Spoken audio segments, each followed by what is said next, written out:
Halo semua, perkenalkan nama saya Mendy Elvalianti Ujipa, NIM 202101021. Saya mahasiswi Prodi D3 Keperawatan dari Stikes Gunung Muria Tomohon.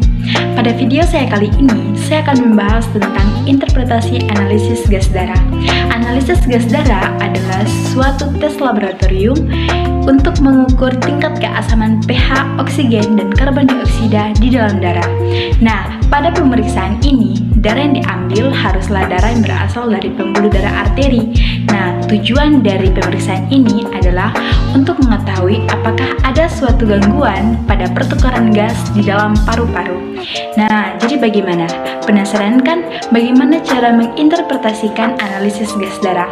Maka dari itu, untuk menambah wawasan kita lebih lagi mengenai analisis gas darah, yuk simak video ini. Ada beberapa tips atau cara yang bisa kita gunakan untuk menginterpretasikan analisis gas darah. Tips yang pertama yaitu mengetahui nilai normal dari setiap komponen AGD. Untuk pH, nilai normalnya berkisar 7,35 sampai 7,45.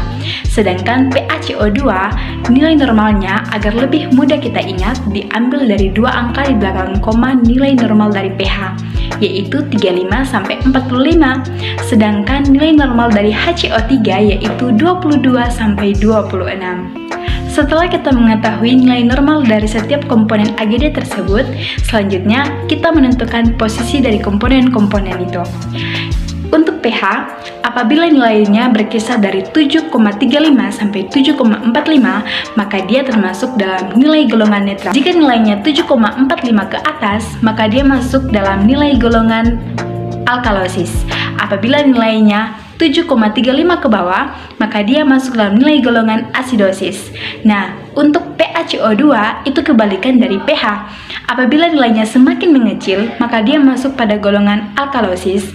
Apabila nilainya semakin membesar, yaitu 45 ke atas, maka dia masuk pada golongan asidosis. Jika nilainya 45 sampai 35, maka nilainya telah masuk dalam nilai golongan netral. Untuk HCO3, apabila nilainya semakin membesar 26 ke atas, maka dia masuk dalam nilai golongan alkalosis. Apabila nilainya 22 ke bawah, maka dia masuk pada golongan nilai asidosis. Jika nilainya 22 sampai 26, maka dia masuk dalam golongan nilai netral.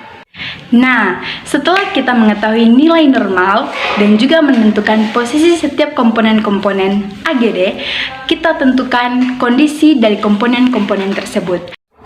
Nah, apabila PaCO2, maka kondisinya adalah respiratorik. Sedangkan jika dia HCO3, maka kondisinya adalah metabolik. Kita masuk pada tips yang keempat. Setelah kita tentukan nilai normalnya, setelah kita tentukan posisinya dan juga kondisinya, maka kita tentukan tingkat kompensasinya. Ada 3 kriteria untuk menentukan tingkat kompensasinya. Yang pertama, jika pH normal, PaCO2 dan HCO3 abnormal, maka dia terkompensasi penuh. Yang kedua, apabila pH abnormal, sedangkan PaCO2 dan HCO3 abnormal, maka dia terkompensasi sebagian.